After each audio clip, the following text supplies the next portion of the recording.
My name is Victoria Blackwood, and I command the USS Charleston, one of the most advanced destroyers in the United States Navy. I hold the rank of Admiral, a position that fewer than 50 women in American history have ever achieved. I've navigated through typhoons in the Pacific, led humanitarian missions in the Mediterranean, and made decisions that have shaped international waters. But none of that mattered when I stood outside the wrought iron gates of the Magnolia Bay Country Club, watching my own brother's wedding through the gaps in the hedge. Before we jump back in, tell us where you're tuning in from, and if this story touches you, make sure you're subscribed, because tomorrow I've saved something extra special for you. The invitation never came. The phone call explaining why was never made. I learned about Marcus's engagement to Isabelle Sinclair the same way strangers did, through a glossy announcement in the Charleston Post and Courier. 3 months later, I discovered the wedding date when my neighbor, Miss Chen, casually mentioned seeing the elaborate preparations while driving past the country club. She assumed, naturally, that I would be there. After all, what sister wouldn't attend her brother's wedding? The answer was simple: the sister who had apparently ceased to exist in the Blackwood family narrative. I drove down from Norfolk that morning, my dress blues pressed and perfect, the weight of my ribbons and commendations resting against my chest like armor. The Spanish moss hung heavy in the humid April air, and the scent of magnolia blossoms filled my rental car as I navigated the familiar streets of my childhood. Charleston looked exactly the same, elegant, pristine, frozen in a kind of beautiful denial about the passage of time. Just like my family, the country club sat perched on the harbor, its white columns gleaming against the backdrop of Fort Sumter in the distance. Luxury cars lined the circular drive, and women in pastel dresses and wide-brimmed hats glided across the manicured lawn like colorful birds. I could hear the string quartet playing Mozart, could see the ice sculptures beginning to sweat in the southern heat, could smell the gardenias that had been arranged in towering displays throughout the venue. I parked across the street, hands steady on the steering wheel, and through the floor-to-ceiling windows of the reception hall, I could see my parents holding court near the bar. My father, Richard Blackwood, still commanded attention in any room he entered, his silver hair perfectly styled, his navy blazer bearing the subtle gold buttons that whispered old money without shouting it. My mother, Patricia, wore a champagne-colored dress that probably cost more than most people's monthly salary, her pearl necklace catching the afternoon light as she laughed at something a guest had said. They looked happy, radiant, even. The proud parents celebrating their son's perfect day. Marcus stood near the altar, adjusting his cufflinks with the same nervous energy he'd had as a child before piano recitals. Even from a distance, I could see he'd inherited our father's commanding presence, though he'd always been softer around the edges. His best man, a tall, broad-shouldered man with military bearing, stood beside him, and something about his posture made me pause. There was something familiar in the way he held himself, something that spoke of years of training and discipline. The bride appeared then, a vision in ivory silk and antique lace, her veil trailing behind her like sea foam. Isabelle Sinclair had always been beautiful, but today she looked luminous, transformed by joy and anticipation. The guests rose as one, turning to watch her progress down the petal-strewn aisle, their faces soft with the universal appreciation for a perfect bride on a perfect day. I should have felt anger. I should have felt the burn of exclusion, the sharp sting of being erased from what should have been one of the most important days in our family's history. Instead, I felt something colder, more calculating. I felt the same clarity that had carried me through my first command, the same steady focus that had guided me through the most challenging missions of my career. They had made their choice. Now it was time for them to live with the consequence. Growing up in the Blackwood mansion on Magnolia Street was like living inside a perfectly curated museum. Every room was designed to impress, every surface polished to reflection, every family portrait arranged to tell the story my parents wanted the world to believe. We were Charleston aristocracy, descendants of shipbuilders and cotton merchants, inheritors of a maritime empire that had weathered the Civil War, the Great Depression, and every economic storm since. Marcus and I were supposed to be the latest chapter in that grand narrative, but from the earliest days I can remember it was clear that only one of us would be allowed to hold the pen. He was born 18 months before me, a fact that my mother never let me forget. Not because she cherished those months of having an only child, but because they represented the natural order of things. Marcus first, always Marcus first. He was the heir apparent to Blackwood Maritime Shipping, the son who would carry on the family name and the family business, the child whose every achievement was met with genuine pride and whose every failure was met with patient understanding. I was the afterthought, the insurance policy, the daughter who was meant to be ornamental rather than instrumental. The differences in our treatment weren't subtle. Marcus had a corner bedroom with floor-to-ceiling windows that looked out over Charleston Harbor. I had a smaller room at the back of the house that faced the neighbor's magnolia tree. His walls were covered with maps of the world's shipping routes, model boats and photographs of him with our father at various maritime industry events. My walls were bare except for a single painting of a sailboat that had been chosen more for its color scheme than any consideration of my interests. Dinners at the Blackwood house followed a predictable pattern. Our housekeeper, Miss Washington, would serve the first course while my father discussed business with Marcus, explaining the intricacies of international shipping law, or the challenges of managing a fleet of cargo vessels in increasingly complex global market. Marcus would ask thoughtful questions, offering insights that seemed remarkably sophisticated for someone so young. My parents would beam with pride, exchanging glances that said, "Look what we've created." I would sit in my designated chair, the one closest to the kitchen, so I could help Miss Washington clear the plates and listen. I absorbed every word about tonnage and maritime insurance, about port negotiations and international trade routes, about the delicate balance between profit and principle that defined the shipping industry. I understood it all, remembered it all, but when I tried to contribute to the conversation, my father would smile indulgently and change the subject. "The company will be Marcus's responsibility someday," he would say when I asked why I couldn't come to the office during school breaks like my brother did. "Young ladies have different paths to follow." Those paths, according to my mother, involved learning to arrange flowers, hosting tea parties for the wives of other prominent Charleston families, and developing the kind of gracious charm that would eventually make me a suitable wife for another well-connected Southern gentleman. I was enrolled in cotillion classes at 8,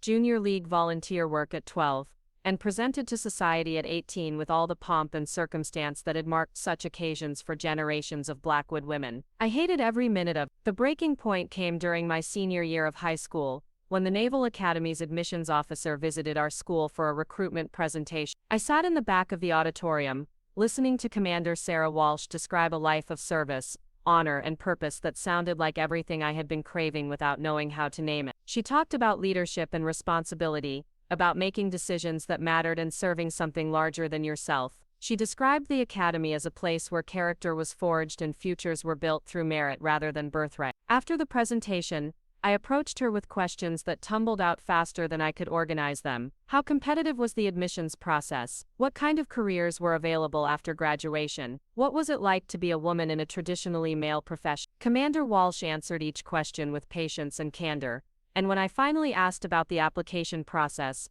she handed me her card. "You have the right instincts for this," she said, studying my face with the kind of attention I rarely received at home. "The Navy needs officers who understand that leadership isn't about commanding respect, it's about earning it." I walked out of that auditorium with something I hadn't felt in years: hope. The conversation with my parents didn't go well. I waited until dinner the following Sunday, when we were all gathered around the mahogany table that had been in our family for 6 generations. Mrs. Washington had prepared our traditional meal: she crab soup, shrimp and grits, and her famous coconut cake for dessert. The crystal gleamed under the chandelier, and everything felt warm and civilized and utterly normal. "I've decided to apply to the Naval Academy," I announced between the soup and the main course, my voice steady despite the fact that my hands were trembling slightly. The silence that followed was deafening. My father set down his spoon with deliberate care, and my mother's face went through a series of expressions: surprise, confusion, and finally a kind of polite horror that she might have worn if I'd announced my intention to join the circuit. Marcus, to his credit, looked genuinely curious.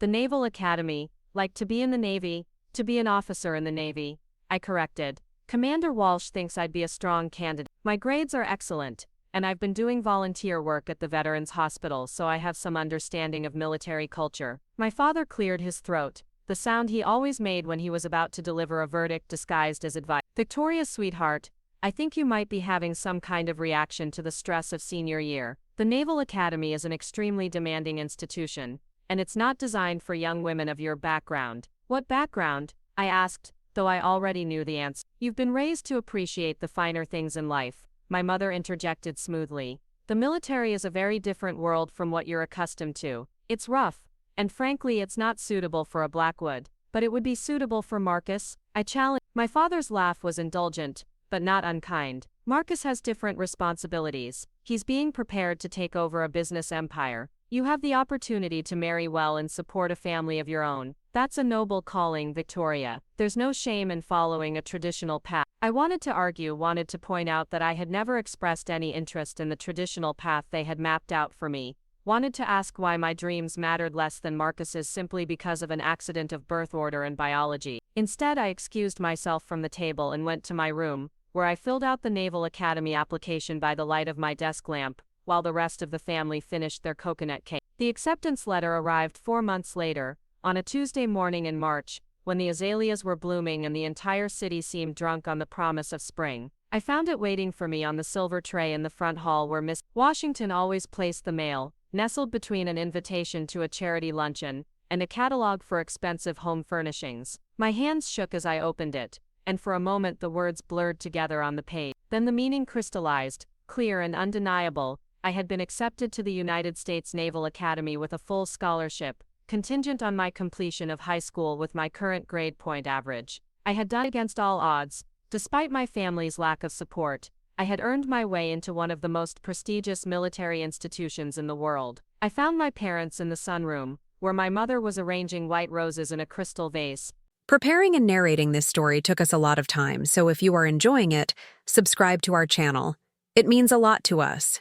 Now back to the story.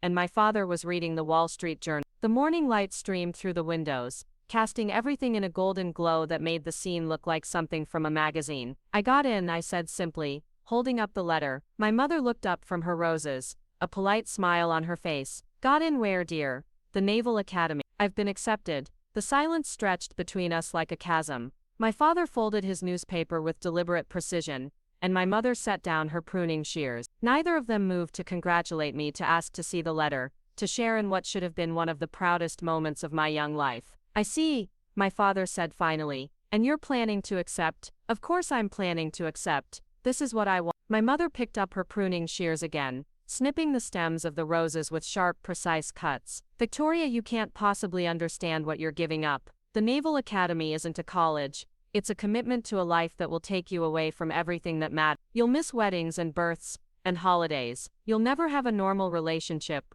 or a normal family. You'll sacrifice the best years of your life for what? A career that will never truly accept you. It's my choice to make, I said, surprised by the steadiness of my own voice.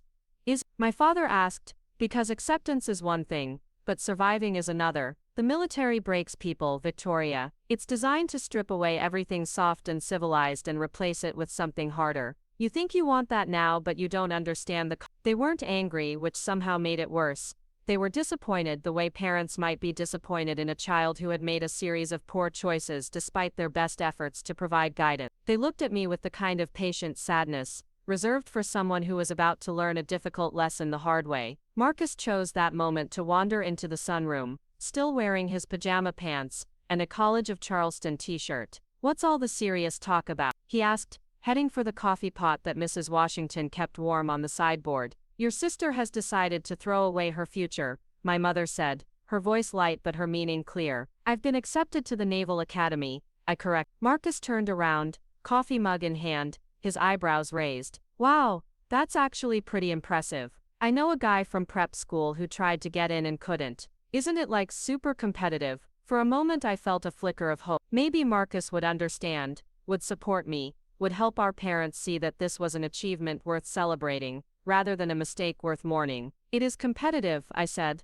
Less than 10% of applicants are accepted. Cool, Marcus said, taking a sip of his coffee. So what happens now? Do you go straight there after graduation? I report for induction day in late June. Right on. Well, good luck with that. And then he was gone, wandering back toward the kitchen in search of breakfast, leaving me alone with my parents and the weight of their disapproval. That was the moment I understood, with crystalline clarity, exactly where I stood in the Blackwood family hierarchy. Marcus could express casual interest in my achievement, and then move on to more important matters, like his morning meal. My parents could dismiss years of hard work and academic excellence as a phase I would eventually outgrow, and I could stand there with one of the most prestigious acceptance letters in the country in my hands, and feel completely invisible. The months between graduation and induction day passed in a strange kind of suspension. My parents didn't forbid me to go, they were too sophisticated for ultimatums, but they made their feelings clear through 1,000 small gestures. They stopped mentioning my future in casual conversation. They excluded me from discussions about college plans and career prospects. They planned a family vacation to Europe for the week before I was supposed to report to Annapolis,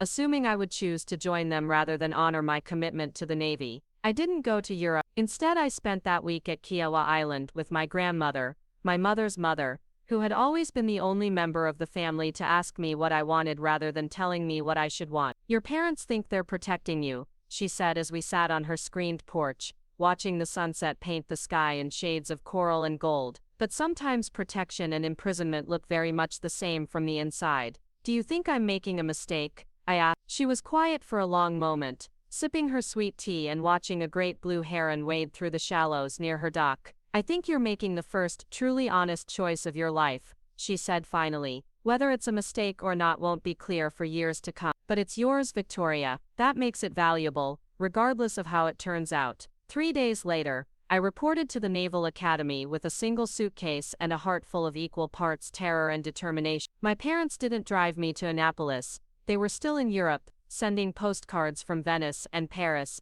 that arrived at my grandmother's house days after I had already left. The last thing my grandmother said to me as I loaded my suitcase into the taxi was this: "Some families are like harbors. They provide safe haven when the storms come. Others are like anchors. They keep you from moving forward. Don't let anyone convince you that anchor chains are the same thing as love." I thought about those words often during the grueling weeks that followed, when everything soft and familiar was stripped away and replaced with something harder and more purposeful. I thought about them when I wrote letters home that went unanswered, when I called on weekends and got voicemail messages that were never returned, when I sent photographs of my progress and received nothing in response. By the time my first year was over, I had stopped expecting answers. By the time I graduated, I had stopped asking questions. The Blackwood family had made their choice about who belonged in their story and who didn't. What they didn't understand yet was that I was writing a story of my own, one where belonging was earned rather than inherited, where character mattered more than bloodline, and where the only approval that truly counted was the kind you gave yourself. 25 years later, standing outside my brother's wedding, with the weight of Admiral's stars on my shoulders, I could see with perfect clarity how that story had unfolded. The girl who had been deemed unsuitable for the family business had built a career commanding some of the most sophisticated vessels ever constructed. The daughter who had been dismissed as too soft for military life had made decisions that affected international waters and global security. The question now was whether they were ready to read the ending I had written, or if they would continue to pretend that the first chapter was the only one that mattered. The years at the Naval Academy passed like a fever dream of transformation. Everything I thought I knew about myself was stripped away layer by layer, examined, tested, and either discarded or forged into something stronger. The young woman who had sat silently at mahogany dinner tables while others discussed her future ceased to exist somewhere between my first week of plebe summer and the moment I earned my commission as an ensign in the United States Navy.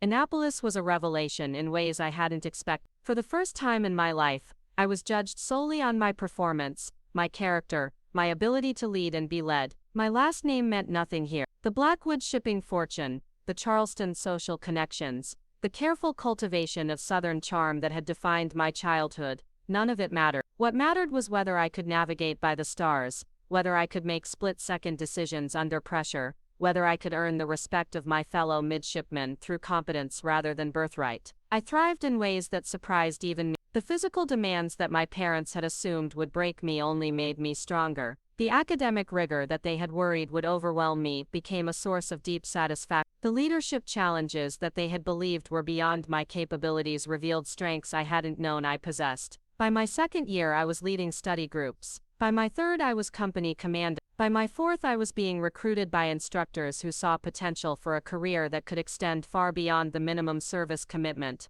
The letters home became increasingly one-sided. I would write faithfully every week, describing my courses, my achievements, my growing understanding of what it meant to serve something larger than myself. I sent photographs from formal events, copies of academic honors, newspaper clippings when I was featured in articles about women excelling in traditionally male fields. The responses, when they came at all, were brief and polite. My mother would mention the weather in Charleston, upcoming social events, Marcus's progress at the College of Charleston, where he was studying business administration with a focus on maritime commerce. My father would include newspaper clippings about Blackwood Maritime's latest contracts or expansion plans, as if reminding me of what I had chosen to abandon. Marcus wrote occasionally, usually brief notes that felt more like obligations than genuine communication. He told me about his fraternity, his internships at the family company, his plans to propose to his college girlfriend after graduation. His life was unfolding exactly as our parents had always planned,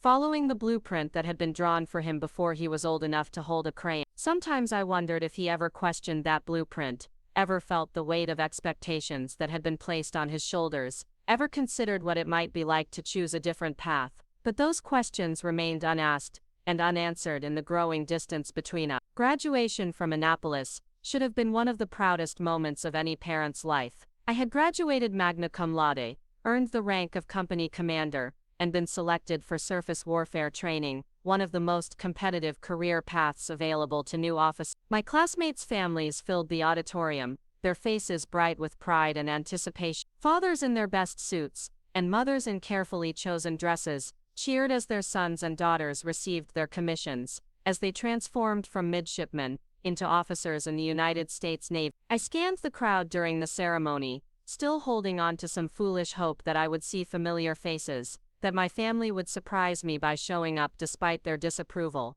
The empty seats in the section I had reserved for them felt like physical wounds. My roommate's parents, kind people from Ohio who had treated me like a second daughter during my years at the academy, invited me to join their celebration dinner. I declined politely, choosing instead to walk alone through the historic streets of Annapolis, my new ensign's bars catching the late afternoon sunlight. The phone call came 3 days later, while I was processing into my first duty station in Norfolk. My mother's voice was bright and cheerful, as if she were calling to discuss weekend plans, rather than addressing the fact that she had missed her daughter's commissioning ceremony. "Victoria, darling, we saw the announcement in the paper. Congratulations on your graduation. We're so proud of you." The words felt hollow, performative. If they were truly proud, they would have been there. If they truly understood what I had accomplished, they would have moved heaven and earth to witness it. "Thank you," I said simply. "Now I know you're committed to this Navy thing for a few years, but I do hope you'll consider coming home for Marcus's graduation next month. He's valedictorian of his business program,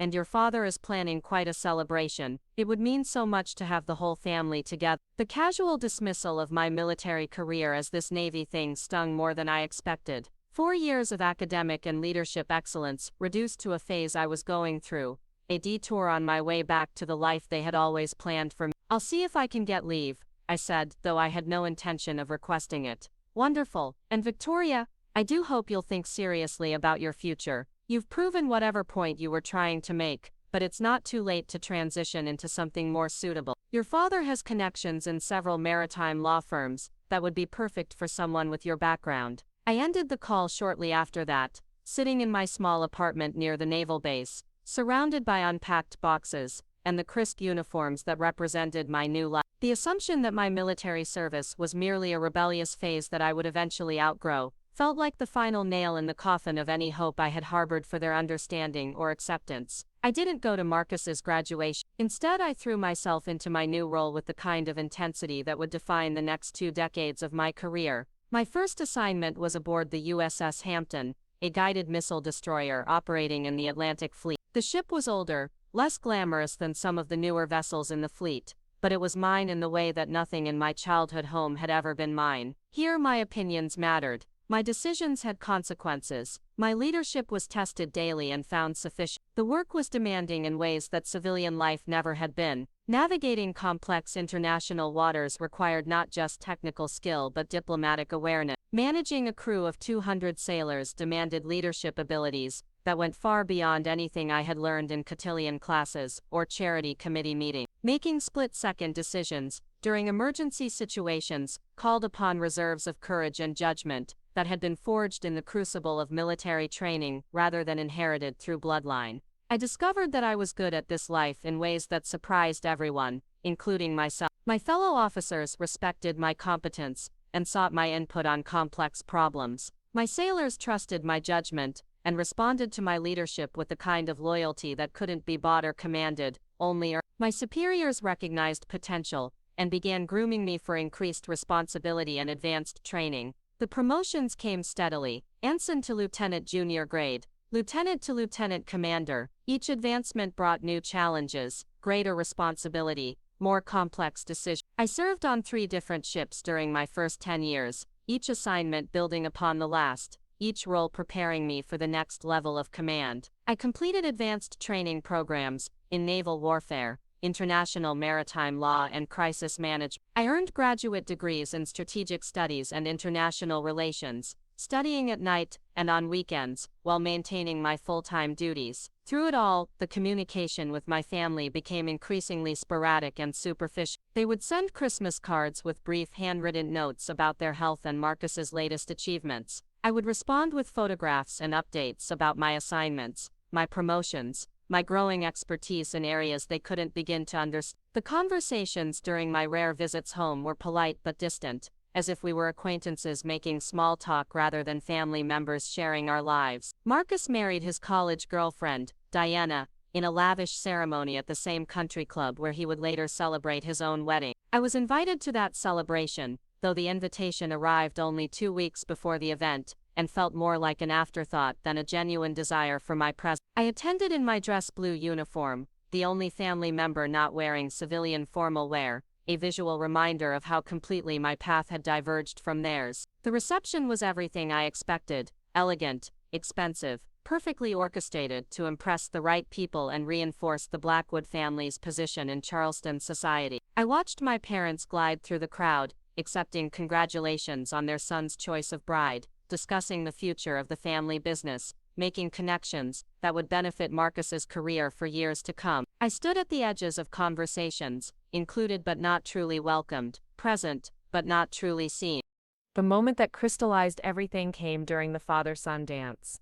I watched my father and Marcus move across the dance floor with the easy confidence of 2 people who understood their roles in the family narrative. They looked so similar: the same strong jaw, the same commanding presence, the same certainty about their place in the world. The crowd watched them with approval and affection, seeing the continuation of a legacy, the passing of responsibility from one generation to the next. I realized, standing there in my military uniform among people wearing designer gowns and custom tuxedos, that I would never have a moment like that with my father. There would be no dance celebrating my achievements, no public acknowledgement of my success, no recognition of the legacy I was building in my own right. I was the daughter who had chosen service over society, competence over connections, earning respect rather than inheriting it. And that choice, however right it felt for me, had placed me permanently outside the family circle. I left the reception early, claiming an early flight the next morning. No one protested or asked me to stay longer. My absence would be noted but not mourned, mentioned briefly and then forgotten as the evening continued without me. The years that followed brought increasing responsibility and recognition within my chosen profession. I was selected for command of my own vessel, a state-of-the-art destroyer that represented the cutting edge of naval technology. I led missions in the Persian Gulf, the Mediterranean, and the South China Sea. I was promoted to commander, then captain, then rear admiral. Each advancement was earned through demonstrated competence, proven leadership, and the kind of judgment that could only be developed through years of making decisions where the stakes were measured in lives rather than dollars. I received commendations for my service during humanitarian crises, when natural disasters struck and naval vessels were among the first responders to provide aid and assistance. I was recognized for my leadership during international incidents, when diplomatic tensions required military commanders who could navigate complex political waters with the same skill they brought to navigating physical ones. I earned the respect of my peers, the loyalty of my subordinates, and the trust of my superiors in ways that felt more meaningful than any social recognition I might have received in Charleston.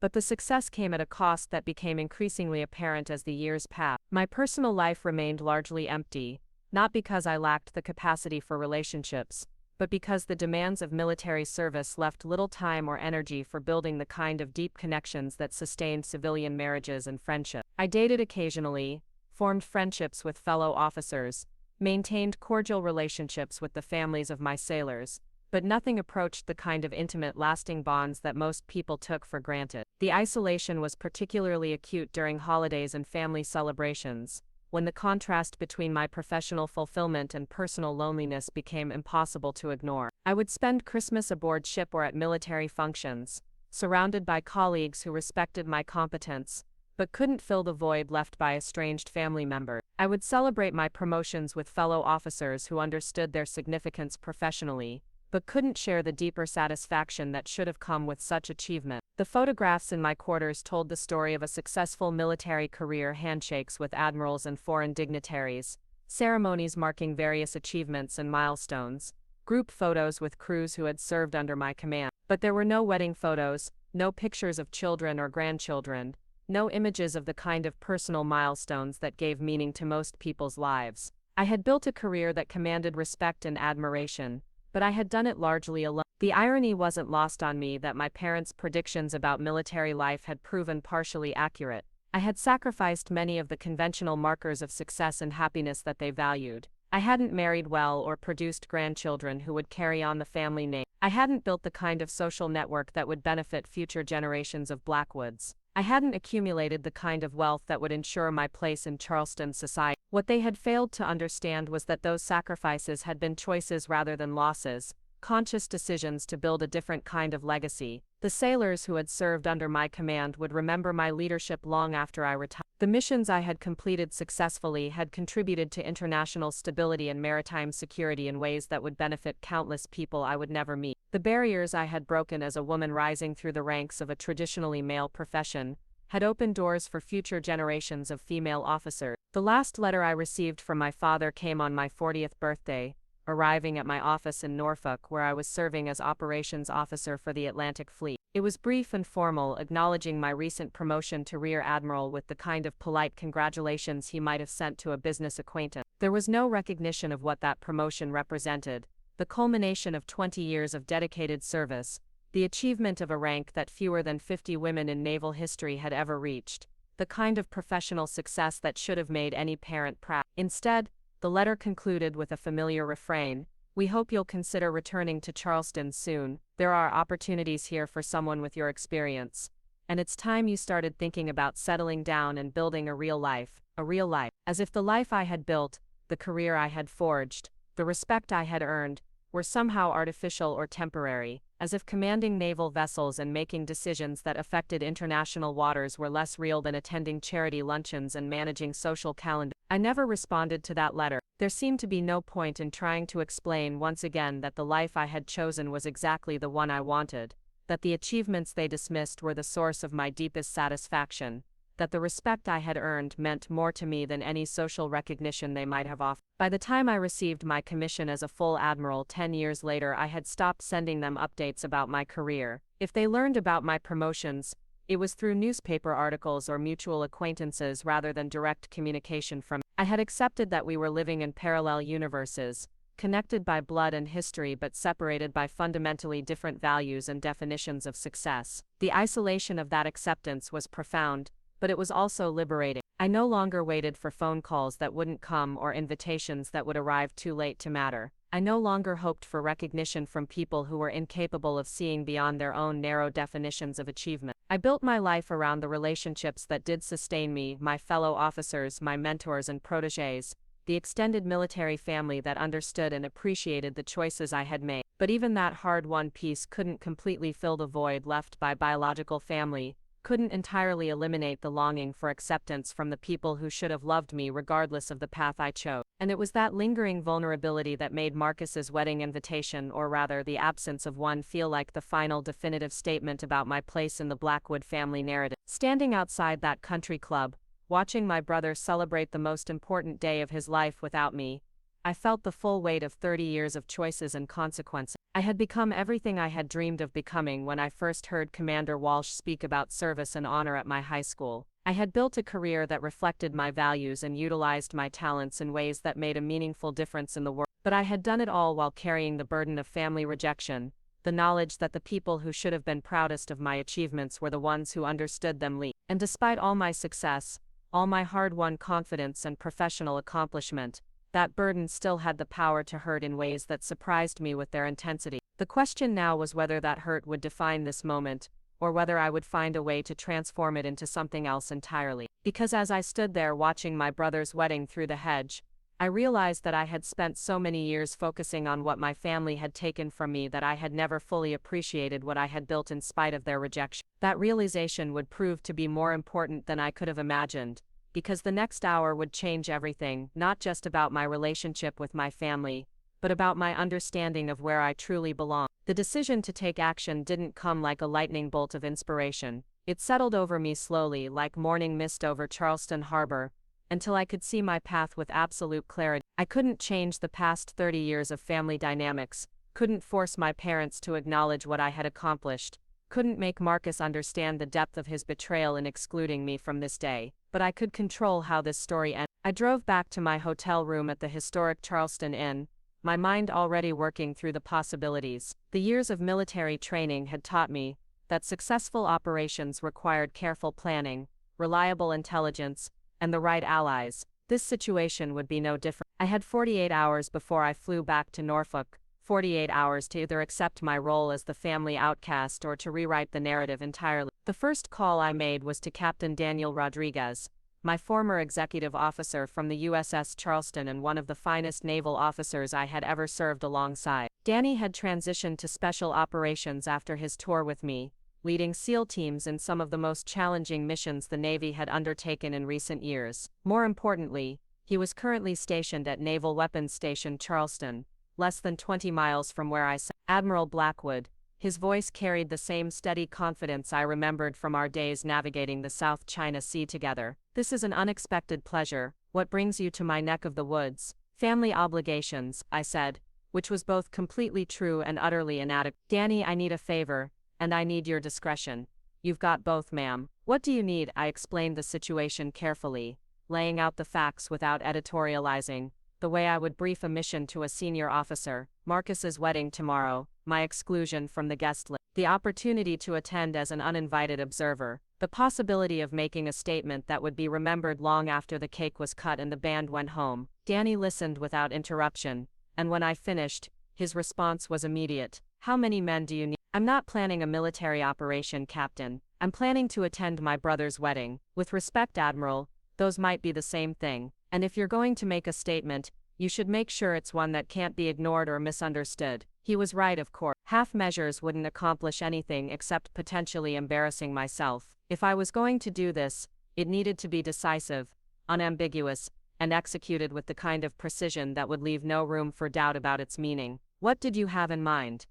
"Leave that to me. I'll need you to send me the details about the venue, the timing, and any intelligence you have about the guest list. Can you do that?" I could, and I did. Within 2 hours, Danny had texted me a reconnaissance report that would have impressed the Pentagon. The Magnolia Bay Country Club layout, including all entrances and exits, the wedding timeline, from the 4 o'clock ceremony to the evening reception, the guest list, which he had somehow acquired through connections I didn't want to think about too carefully, even the seating arrangements and the order of events for the reception. More importantly, he had identified the perfect opportunity for what he was calling the intervention. "The best man's toast," he explained when he called back. "It's scheduled for 6:15, right after the dinner service, and before the dancing begins. Maximum audience, maximum impact, and according to my sources, the best man is a college buddy of your brother's who's never served in the military. He won't know what hit him." "Danny, I can't ask you to do anything that might jeopardize your career." "Ma'am, with respect, I've served under your command in some of the most dangerous waters in the world. I've watched you make decisions that saved lives and protected American interests in situations where there was no margin for error. If your own family can't recognize what you've accomplished, maybe it's time they got a clearer picture, and you have a plan for providing that clearer picture." "I have several plans. The question is how dramatic you want this to be." We settled on what Danny called Option 2, dramatic enough to be unmistakable but professional enough to maintain dignity. Option 1 had involved helicopters, which seemed excessive even for a family that had spent 3 decades ignoring my existence. Option 3 had involved elements that Danny couldn't discuss over an unsecured phone line, which suggested I probably didn't want to know the detail. The next morning brought the kind of perfect Charleston weather that made tourists fall in love with the city and never want to leave. The sky was a brilliant blue punctuated by cotton white clouds, the temperature was warm but not oppressive, and a gentle breeze carried the scent of jasmine and saltwater through the historic district. It was, by any objective measure, a perfect day for a wedding. I spent the morning in my hotel room, preparing with the same methodical attention to detail that I brought to any important mission. My dress blue uniform was pressed to perfection, every button polished, every ribbon precisely positioned. My hair was styled in the regulation bun that had become second nature after 30 years of military service. My shoes were shined to a mirror finish that reflected the morning sunlight streaming through the hotel window. I had worn this uniform to ceremonies honoring fallen sailors, to diplomatic receptions with foreign dignitaries, to congressional hearings where my decisions and recommendations would shape naval policy for years to come. Today I would wear it to my brother's wedding, where it would serve as both armor and announcement. The call from Danny came at noon, exactly when he had promised it would. All elements are in position, Admiral, we're ready to execute on your command. All elements, you'll see. Trust me, it's going to be perfect. I did trust him, which was both reassuring and terrifying. Danny had a gift for creative problem solving that had made him invaluable in special operations, but it also meant that his definition of perfect might be more dramatic than what I had envisioned. The afternoon passed slowly. I tried to read, tried to review files from my current assignment, tried to do anything that would keep my mind occupied and prevent me from overthinking what was about to happen. Nothing worked. My thoughts kept returning to the last conversation I had with my grandmother before she passed away 5 years ago, when she was in hospice care at her beloved Kiowa Island home. You know what your problem is, Victoria, she had said, her voice weak but her eyes still sharp. You've spent so much time trying to prove you don't need them that you've never made them prove they deserve you. At the time I had dismissed the comment as the rambling of an elderly woman whose medication was affecting her clarity. Now, sitting in a hotel room, and preparing to crash my brother's wedding, I wondered if she had understood something about family dynamics that I was only beginning to grasp. At 3:30, I left the hotel and drove toward the country club. The roads were busy with wedding guests making their way to the celebration, luxury cars and SUVs carrying people dressed in their finest clothes to witness Marcus and Isabel's union. I recognized some of the faces at red lights and stop signs: family friends, business associates, members of Charleston's social elite who had been fixtures in my childhood but strangers to my adult life. None of them recognized me. Why would they? The last time most of them had seen me, I was 18 years old and wearing a graduation gown instead of a military uniform. The woman driving toward the country club in a Navy sedan was a stranger to them, which gave me a strange sense of anonymity and freedom. I parked in the same spot I had chosen the day before, across the street from the country club with a clear view of the reception hall. The ceremony was already underway. I could see the guests seated on the lawn overlooking the harbor, could hear the faint strains of classical music carried on the afternoon breeze. Marcus and Isabelle were exchanging vows at this very moment, promising to love and honor each other for the rest of their lives, surrounded by everyone they considered important enough to witness their commitment. Everyone except me. The ceremony concluded at 4:20, and the cocktail hour began immediately afterward. I watched the guests mingle on the lawn,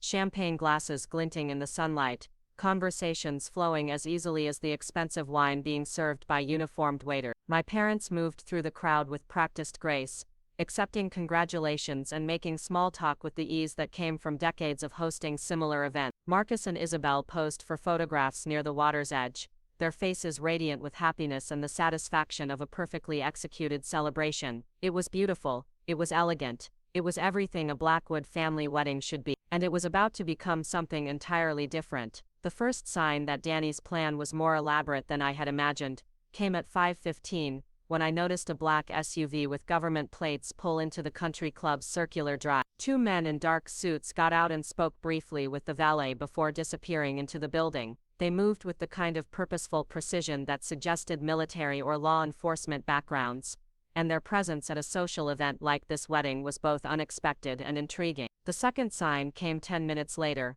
when I saw a second SUV arrive, this one carrying 4 people who were clearly not wedding guests. They were younger, more formally dressed than the situation warranted, and they carried themselves with military bearing that was unmistakable once you knew what to look for. By 5:45, when the guests were being called in for dinner, I had counted 3 additional vehicles that didn't fit the pattern of typical wedding transportation. Whatever Danny had planned, it involved more people and more coordination than our brief conversation had suggested. I felt a flutter of nervousness that had nothing to do with family confrontation and everything to do with the possibility that my request for a simple statement, might have evolved into something resembling a military operation. Danny was brilliant, but he was also ambitious, and the opportunity to make a memorable impression might have appealed to him for reasons beyond simple loyalty to a former commanding officer. My phone buzzed with a text message. Dinner service complete. Moving to Phase 2 in 10 minutes. Recommend you move to Position Alpha. Position Alpha,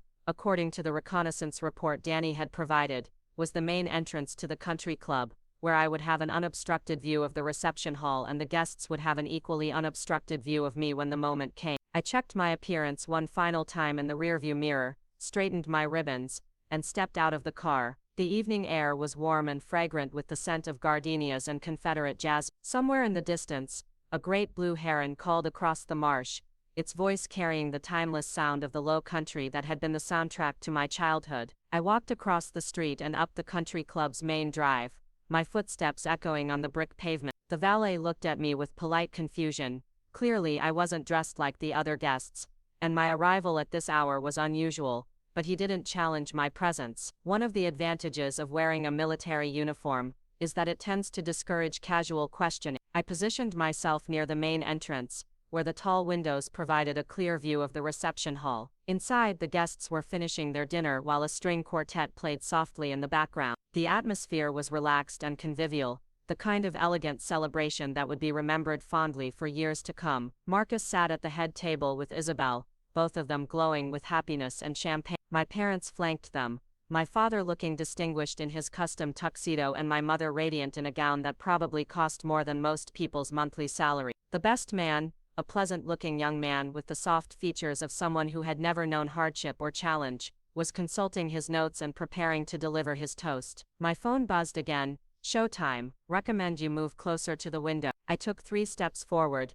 close enough that anyone looking in my direction would be able to see me clearly, far enough away that I couldn't be accused of disrupting the celebration. The best man stood up, tapped his champagne glass with a knife and waited for the room to quiet. Ladies and gentlemen, if I could have your attention please. His voice carried through the open windows, and I could see the guests turning toward him with the indulgent attention that wedding toasts typically command. This was the moment when everything would change, when the carefully orchestrated celebration would be interrupted by a truth that couldn't be ignored or explained away. I straightened my shoulders, lifted my chin, and prepared to step into the light. What I wasn't prepared for was the sound of engines approaching from behind me, the synchronized rumble of multiple vehicles moving in formation toward the country club. I turned to see a convoy of black SUVs and Navy sedans pulling into the circular drive, their occupants already visible through tinted windows. Danny hadn't been exaggerating when he said he had a plan. What he had created was a military precision operation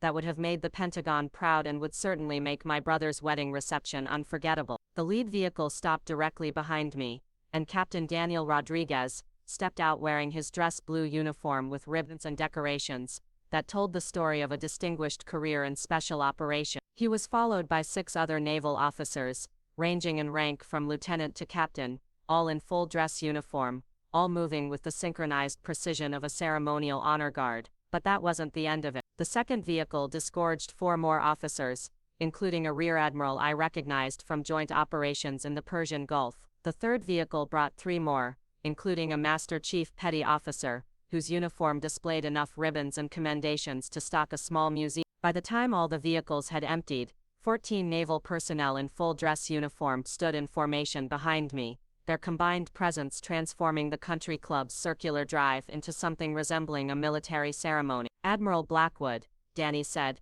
stepping forward and rendering a perfect salute. Permission to execute the operation, ma'am. I returned his salute, my mind racing to comprehend the scope of what he had organized. Captain Rodriguez, this is somewhat more elaborate than what we discussed. Yes, ma'am, but when word got out about the mission parameters, volunteers started appearing. Turns out a lot of people wanted to be here for this. I looked at the faces behind him, officers I had served with, others I had never met but who had apparently heard enough about the situation to want to participate, senior enlisted personnel whose presence alone commanded respect in any military gathering. They had given up their Saturday evening to stand with me, to make a statement that went far beyond family politics, and spoke to something deeper about loyalty, honor, and the bonds forged through shared service. Inside the reception hall, I could see that the best man had noticed the unusual activity outside. He paused mid-sentence in his toast, his attention caught by the sight of military uniforms visible through the window. Other guests began to turn as well,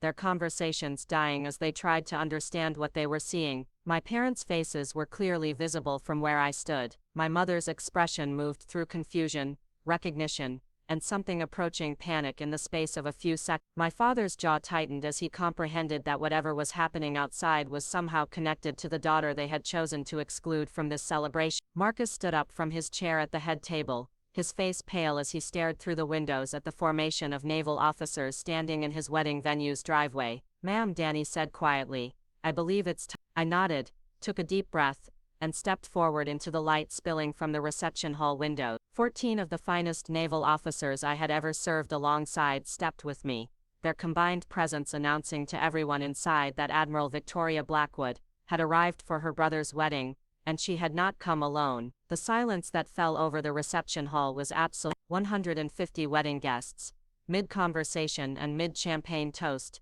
frozen in a tableau of confusion and dawning awareness. The best man still held his glass raised, his prepared words forgotten as he stared through the floor-to-ceiling windows at the formation of naval officers standing in perfect alignment behind me. I stepped into the pool of golden light spilling from the reception hall, my dress blue uniform, immaculate, my posture commanding, my face composed in the expression of calm authority that had served me well in situations far more dangerous than a family confrontation. Behind me, 14 of the finest officers in the United States Navy stood at attention, their combined presence transforming the elegant garden party atmosphere into something resembling a state ceremony. The effect was immediate and electric. Conversations stopped mid-word. Champagne glasses remained suspended, halfway to lips. Even the string quartet fell silent, their instruments lowering as they tried to comprehend what they were witnessing. My mother's face had gone completely white, her carefully applied makeup standing out starkly against her suddenly pale complexion. Her mouth opened and closed soundlessly,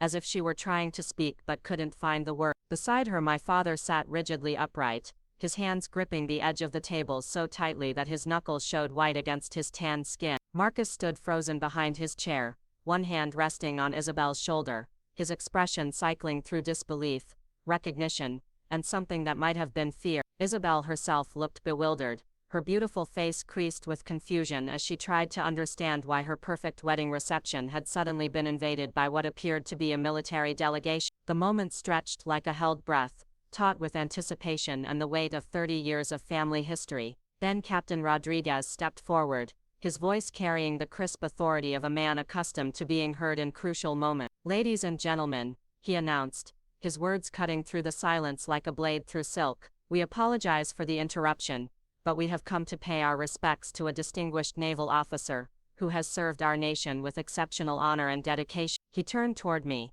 removed his dress cap with ceremonial precision, and rendered a salute that could have graced the pages of a military manual. "Admiral Victoria Blackwood, United States Navy." The words hung in the air like a physical presence. Admiral Victoria Blackwood, each syllable falling into the stunned silence with the weight of revelation.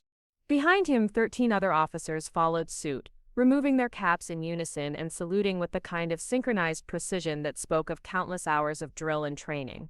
The sound of their heels clicking together echoed across the reception hall like gunshots. "Admiral Blackwood has commanded some of the most advanced vessels in the United States fleet," Captain Rodriguez continued, his voice steady and clear enough to reach every corner of the reception hall. "She has led humanitarian missions that saved thousands of lives, participated in joint operations that have strengthened international alliances, and demonstrated the kind of leadership that defines the finest traditions of naval service." I remained motionless, accepting their salute with the dignity it deserved, my face impassive even as I felt the weight of every eye in the room. This was the moment I had been building toward for 30 years, the validation that my family had never offered, delivered by the people who understood exactly what I had accomplished and why it mattered. The reaction from the wedding guests was like watching a wave break across a beach. Recognition rippled through the crowd as people began to understand what they were witnessing. Admiral, the word carried implications that even civilians couldn't ignore. There were fewer than 200 admirals in the entire United States Navy, and only a handful of them were women. The person standing outside their reception hall wasn't just Marcus's estranged sister.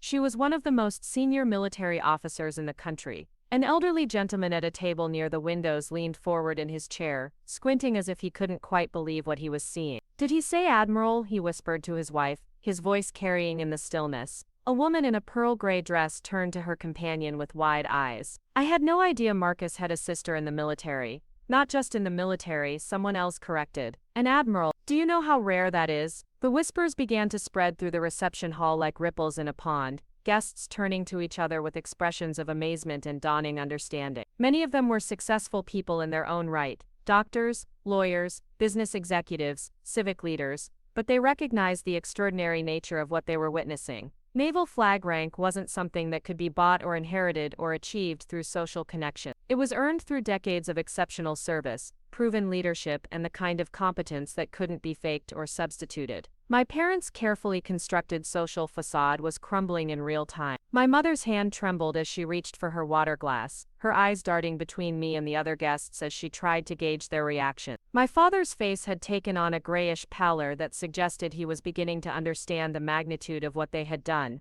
not just in excluding me from the wedding, but in dismissing 30 years of extraordinary achievement as if it were a rebellious phase I would eventually outgrow. Marcus looked like he wanted to disappear entirely. His face cycled through a spectrum of emotions: shock, embarrassment, and what might have been the first stirrings of genuine shame. Beside him, Isabelle was beginning to piece together the implications of the scene unfolding before her. This wasn't just an unexpected guest crashing their reception. This was her new husband's sister, a woman of such distinguished achievement that 14 fellow officers had voluntarily given up their Saturday evening to honor her presence. The best man, poor soul, still stood with his champagne glass raised, his prepared toast forgotten as he stared at the military formation outside the window. He looked like a man who had stumbled into the wrong century, as if he had been transported from a garden party into a scene from a military documentary. Captain Rodriguez wasn't finished. He had planned this moment with the same attention to detail that he brought to special operations, and he wasn't going to waste the opportunity to make a complete statement. Admiral Blackwood's service record includes commendations for valor, exceptional leadership in crisis situations, and distinguished performance in some of the most challenging operational environments our Navy has faced in recent decades, he continued. She has been recognized by allied nations for her contributions to international maritime security, and her expertise has been sought by congressional committees responsible for shaping naval policy. Each fact landed like a physical blow in the stunned silence of the reception hall. The guests were beginning to understand that they weren't just witnessing an awkward family moment. They were learning about achievements that most of them couldn't have imagined, accomplishments that put Marcus's business degree and comfortable position in the family shipping company into stark perspective. A woman near the head table leaned toward her husband and whispered something that made his eyebrows rise sharply. An older man who I recognized as one of my father's business associates was staring at me with an expression of dawning recognition, as if he were trying to reconcile the memory of a teenage girl with the uniformed admiral standing before him. The social calculus of the room was shifting rapidly. In Charleston society, reputation and achievement mattered, and the people in this reception hall were sophisticated enough to understand the significance of what they were witnessing. They knew that admirals didn't travel with personal honor guards, that this display of respect from fellow officers spoke to something far beyond ordinary professional courtesy. My father finally found his voice, though it came out as little more than a hoarse whisper. "Victoria." I turned my attention to him, my expression neutral, professional.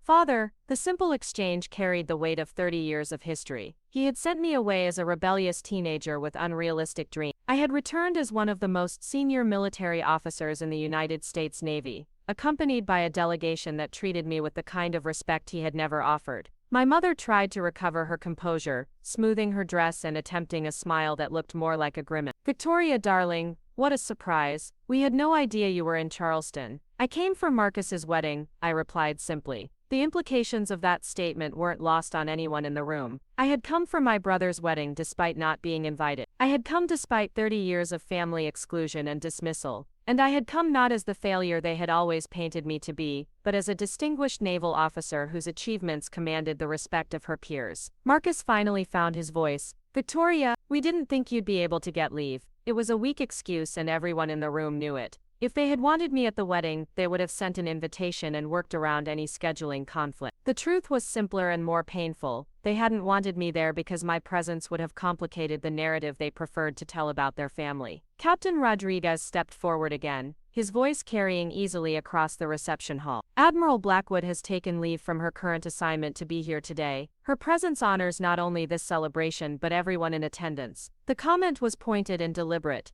My presence honored the celebration rather than disrupting it. The implication was clear: any family would be proud to have such a distinguished member at their most important gatherings. Isabelle, to her credit, seemed to grasp the situation more quickly than her new husband. She stood up from her chair, her wedding dress rustling softly, and moved toward the windows. Her face showed confusion and concern, but also something that might have been genuine curiosity. "Marcus never told me he had a sister who was an admiral," she said, her voice carrying clearly in the stunned silence. "This is incredible, I had no idea." The comment hung in the air like an accusation. Marcus never told her. In all their courtship, all their wedding planning, all their conversations about family and future, he had never mentioned that his sister held one of the highest ranks in the United States military. The omission spoke volumes about how completely they had written me out of the family narrative. An older woman near the windows, someone I vaguely remembered as a family friend, turned to my mother with barely concealed amazement. "Patricia, you never mentioned that Victoria was in the Navy, much less an admiral. How extraordinary." My mother's carefully maintained composure cracked slightly. "She chose a different path.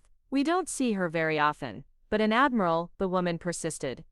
"Do you realize how remarkable that is? There can't be more than a handful of female admirals in the entire military." The conversation was spiraling beyond my parents' control. The social gathering they had orchestrated to celebrate Marcus's wedding was becoming an impromptu recognition ceremony for achievements they had spent decades trying to minimize or ignore. Captain Rodriguez seized the moment with the timing of a master tactician. Admiral Blackwood's current command includes responsibility for naval operations across multiple theaters. Her decisions affect international maritime security and directly impact American strategic interests worldwide. The words were carefully chosen to emphasize the scope and importance of my responsibilities. These weren't abstract military concepts. They were real-world duties that affected global stability and national security. The wedding guests, many of whom were successful professionals and community leaders, could appreciate the magnitude of such responsibilities even if they didn't understand the military detail. A man I recognized as a prominent Charleston attorney stood up from his table, his expression thoughtful. "Admiral, I served as a Navy JAG officer many years ago. I want to thank you for your service and congratulate you on your achievements. It's an honor to meet you." His words broke the dam of formal politeness that had been holding back the room's reaction. Other guests began to stand, some approaching the windows, others simply turning in their chairs to get a better view of the unprecedented scene unfolding outside their reception hall. The best man, finally recovering from his shock, lowered his champagne glass and stepped aside, effectively ceding the floor to whatever was happening outside. His prepared toast about friendship and love seemed suddenly insignificant compared to the real-life drama of family, achievement and long-delayed recognition playing out before the assembled guests. My parents sat frozen at the head table, trapped between the social expectations of their position as hosts and their dawning realization that their carefully constructed family narrative was being rewritten in real time. They couldn't dismiss or minimize my presence without looking foolish in front of their guests, but acknowledging it meant confronting 30 years of their own choices and prejudices. Marcus looked like he was beginning to understand the full scope of what was happening. This wasn't just an awkward family confrontation.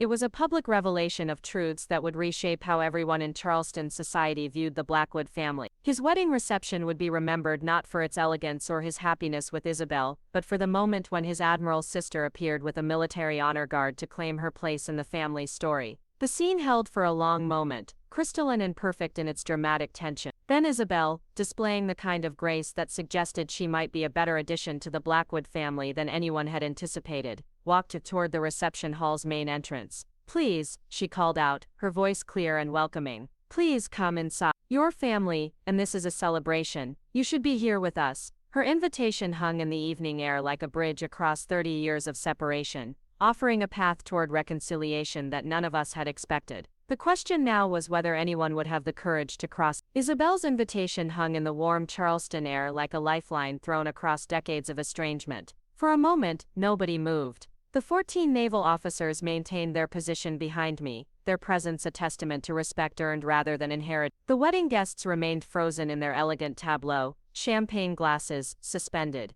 Conversations halted mid-sentence. Even the harbor breeze seemed to pause, as if nature itself was waiting to see how this extraordinary moment would resolve. I looked at Isabelle, really looked at her, and saw something I hadn't expected. Where Marcus appeared shell-shocked and my parents seemed trapped between horror and social obligation, She radiated genuine warmth. Her wedding dress, an ivory masterpiece that probably cost more than most people's cars, couldn't diminish the sincerity in her eyes. She was looking at me not as an unwelcome disruption to her perfect day, but as a person she wanted to know, a sister-in-law she had been denied the opportunity to meet. "Thank you," I said, my voice carrying clearly across the space between us. "That's very gracious of you." Behind me I heard Captain Rodriguez give a quiet order. "Company, attention." The sound of 14 pairs of heels clicking together in perfect unison echoed across the country club grounds like a single sharp note. "Admiral, we'll await your order." I turned to face the officers who had given up their Saturday evening to stand with me, their faces reflecting the same steady professionalism that had made them exceptional in their chosen career. These weren't just colleagues, they were my military family, the people who understood the weight of command, the cost of service, and the value of loyalty earned through shared hardship. "Gentlemen, ladies," I said, using the formal address that felt natural after 30 years of naval service. "Your presence here tonight has meant more than you can possibly know. Consider this mission complete." They began to disperse with the same quiet efficiency they had shown in arriving, but not before each one approached me individually. Some offered handshakes, others brief embraces, all of them expressing variations of the same sentiment. It had been an honor to serve with me, and an equal honor to stand with me tonight. Captain Rodriguez was the last to approach. "Admiral, it's been my privilege," he said, his voice low enough that only I could hear. "Some battles are worth fighting, and some statements are worth making. Tonight was both. Thank you, Danny, for all of it." He smiled, the expression transforming his usually serious face. "Ma'am, anytime you need backup, you know where to find us." As the military vehicles pulled away from the country club, their taillights disappearing into the Charleston evening, I turned back toward the reception hall where my family and their guests waited in various states of shock and anticipation. The dramatic tableau had ended, but the real work was just beginning. Isabelle was still standing near the entrance, and as I approached, she extended her hand with the kind of grace that suggested she had been raised with the same social expectations that had shaped my own childhood. But unlike my family, she seemed to understand that those expectations included welcoming distinguished guests, even unexpected ones. "I'm Isabelle," she said, as if we were meeting at any ordinary social function.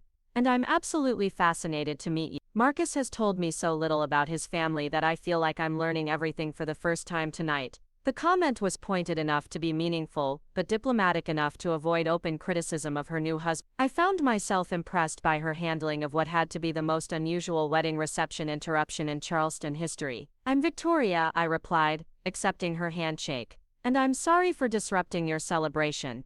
That wasn't my intention." "Disrupt?" She laughed, a genuine sound that seemed to release some of the tension that had gripped the reception hall. "This is the most interesting wedding reception I've ever attended, and it's mine. Please, come inside, I want to hear everything." The walk from the country club entrance to the reception hall felt longer than any approach I had ever made to a hostile coastline. Every eye in the room tracked my movement, wedding guests turning in their chairs to get a better look at the Admiral who had materialized out of the Charleston evening with a military escort. The conversations that had been frozen by shock were beginning to resume, but the topics had shifted entirely from wedding congratulations to amazed speculation about the Blackwood family dynamic. My parents remained at the head table, my mother clutching her champagne glass like a talisman, and my father staring at me with an expression I couldn't quite decipher. Marcus had retaken his seat, but his posture suggested a man bracing for impact rather than celebrating the happiest day of his life. Isabelle guided me toward the head table with the kind of social confidence that made it clear she intended to handle this situation with grace, regardless of how anyone else chose to respond.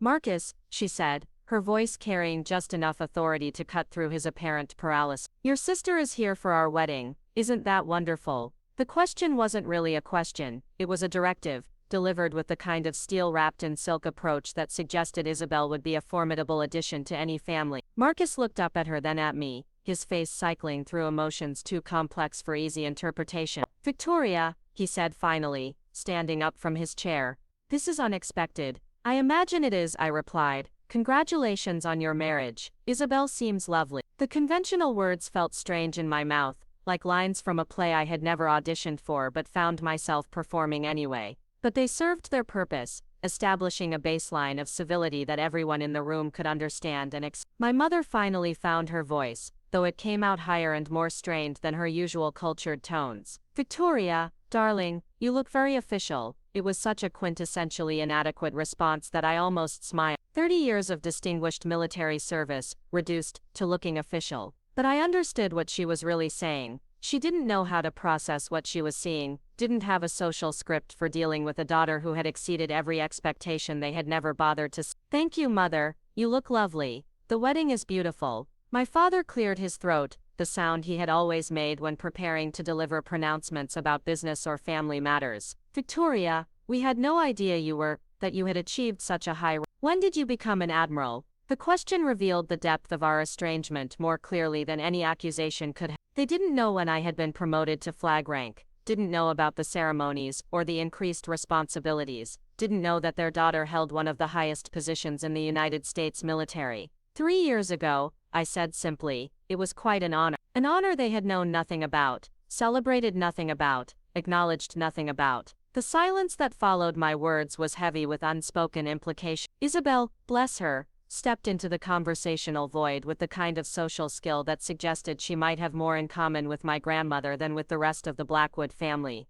Admiral Blackwood, I hope you'll join us for dinner. There's so much I'd like to know about your career, your travels, your experiences. Marcus has been so mysterious about his family that I feel like I'm meeting relatives for the first time. A waiter appeared at her signal, efficiently adding a place setting to the head table while the other guests watched with the kind of fascination usually reserved for theatrical performances. The logistics were simple enough, but the symbolic weight was enormous. I was being seated at the family table, included in the celebration, acknowledged as someone who belonged. The conversations around the reception hall were resuming, but I could tell that the topics had shifted entirely. Wedding guests who had come expecting elegant small talk about the bride's dress and the quality of the food were instead discussing military rank structure and the rarity of female admirals. Several people had pulled out their phones, undoubtedly searching for information about naval command structures or my own service record. An elderly gentleman at a nearby table caught my attention, raising his champagne glass in a small salute. "Admiral, thank you for your service," he said, his voice carrying clearly in the post-dinner quiet.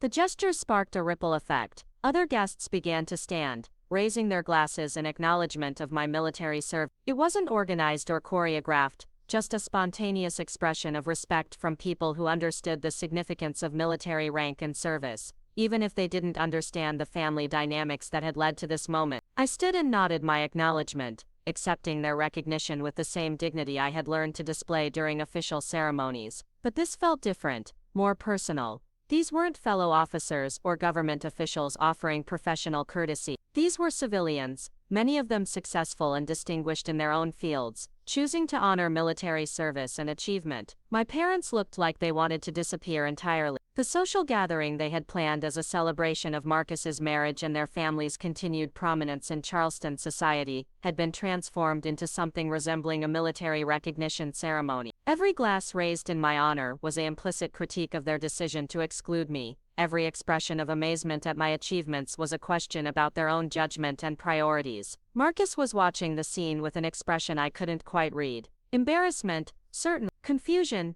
absolutely, but there was something else there too, something that might have been the first stirrings of genuine recognition of what he had never bothered to learn about his own sister. "Victoria," he said quietly, waiting until the toast had concluded and the other guests had retaken their seats. "I owe you an apology. We should have invited you. I should have told Isabelle about you. I should have known about your career, your achievement." It was more acknowledgement than I had received from my family in 30 years, and it came from the last person I had expected to offer it. But it also revealed the depth of the problem. He should have known about my career, should have been proud of my achievements, should have wanted to share them with the woman he loved enough to marry. "Marcus," I said carefully, "the question isn't what you should have done different. The question is what you want to do now." Isabelle reached across the table and took my hand, her touch warm and surprisingly comforting. "What I want," she said, speaking for both of them with the kind of authority that suggested she had already thought this through, "is to start over. I want to know my sister-in-law. I want to understand what you've accomplished and why it matters. I want to be proud of having a naval admiral in our family." "Our family," she said it without hesitation, as if my inclusion were already a settled fact rather than a possibility to be negotiated. It was the kind of generous, assuming acceptance that my own blood relatives had never offered. The evening that followed was unlike anything I could have imagined when I stood outside the country club earlier that day. Conversation flowed around the head table as Isabelle asked questions about my career, my travels, my experiences commanding naval vessels. She wanted to know about the challenges of being a woman in a traditionally male profession, about the decision-making processes involved in military command, about the personal costs and rewards of a life dedicated to service. Marcus listened with the kind of attention he had never shown during our childhood, asking follow-up questions that revealed a growing understanding of what military service actually entailed. My parents contributed less to the conversation, but they listened, and I could see them processing information about their daughter's life that they had never bothered to seek out before. Other wedding guests approached throughout the evening, some seeking introductions, others wanting to share their own military connections or express appreciation for my service. A retired Marine colonel, who had served in Vietnam, wanted to discuss changes in military leadership over the decade. A Navy veteran's widow thanked me for continuing the tradition of service that her husband had loved. A young woman whose brother was currently deployed asked about opportunities for women in the modern military. Each conversation reinforced the same message. My achievements mattered to people beyond the narrow confines of my biological family. The respect I had earned through decades of service was real and meaningful, valued by people who understood the cost of dedication and the importance of leadership. As the evening wound down, and the band began playing their final set, I found myself alone with my parents for the first time in years. The other guests were dancing, or saying their goodbyes, and Marcus and Isabelle were making their rounds, thanking people for attending their celebration. "Victoria," my father said, his voice heavy with something that might have been regret, "I think we owe you more than an apology. I think we owe you an explanation." I waited, curious to hear what justification they might offer for 30 years of dismissal and exclusion. "When you chose the military," he continued, "we thought you were rejecting everything we had tried to give you. The business, the social position, the comfortable life we had built. We took it personally, as if your choices were a criticism of our values. And maybe they were," I said quietly, "but they were also my choices to make." My mother set down her champagne glass, her hands trembling slightly.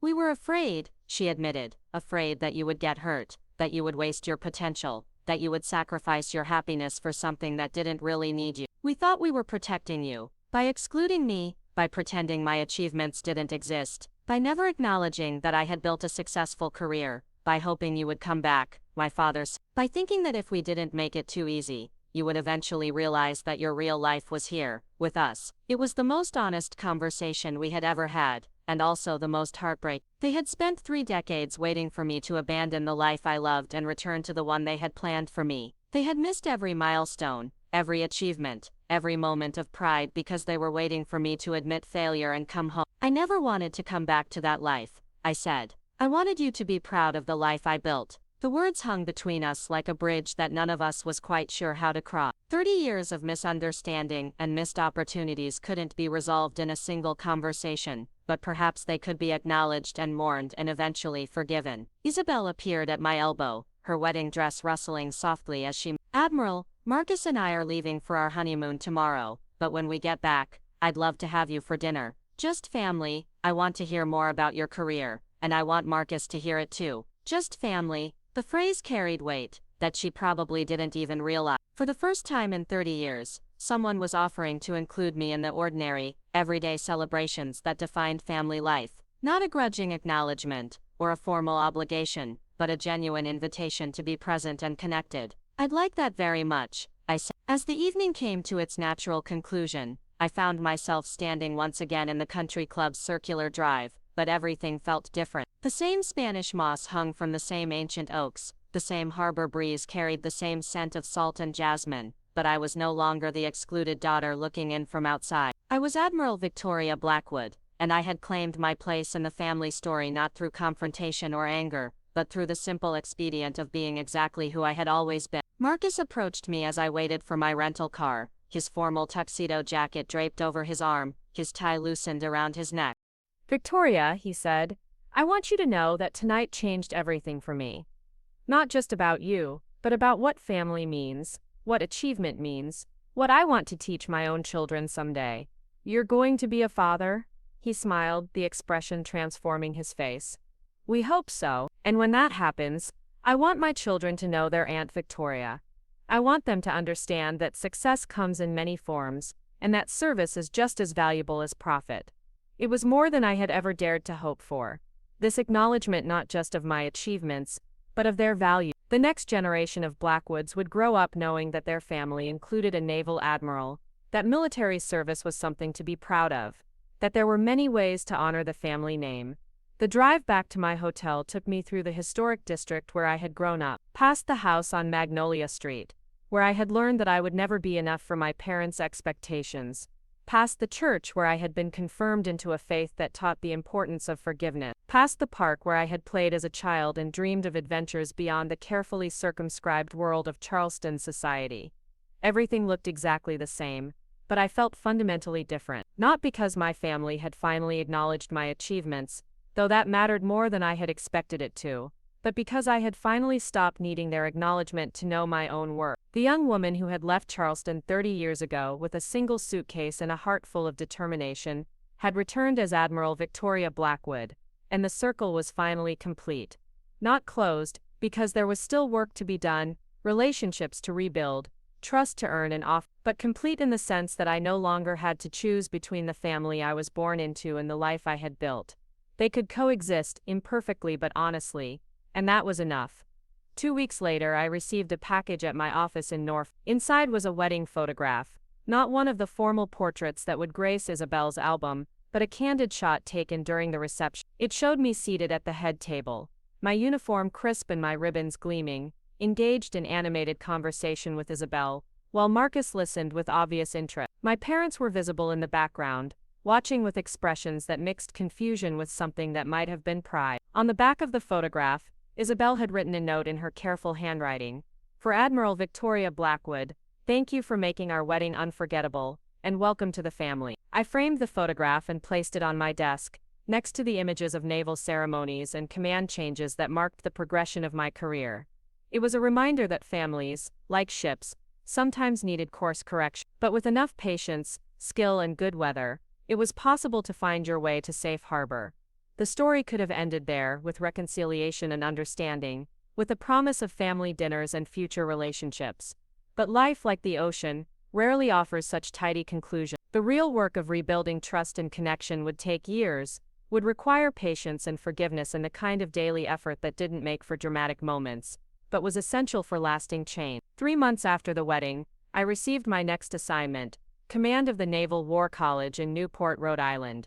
It was a prestigious position, the kind of shore duty that represented the culmination of a successful seagoing career. It would also bring me closer to Charleston, close enough for regular visits, close enough to be present for the ordinary moments that build family bonds. As I prepared to leave Norfolk and begin this new chapter, I thought about the journey that had brought me to this point. The girl who had been told she didn't understand money had built a career making decisions that affected billions of dollars in naval assets. The daughter who had been dismissed as too soft for military life had commanded some of the most powerful vessels in the world's most advanced navy. The sister who had been excluded from family celebrations had earned the respect and loyalty of officers who would follow her leadership into any dangerous situation. But perhaps most importantly, the woman who had spent 30 years believing that she had to choose between family and achievement had discovered that the choice was false. With enough courage, enough patience, and enough good people willing to build bridges across old wounds, it was possible to have both.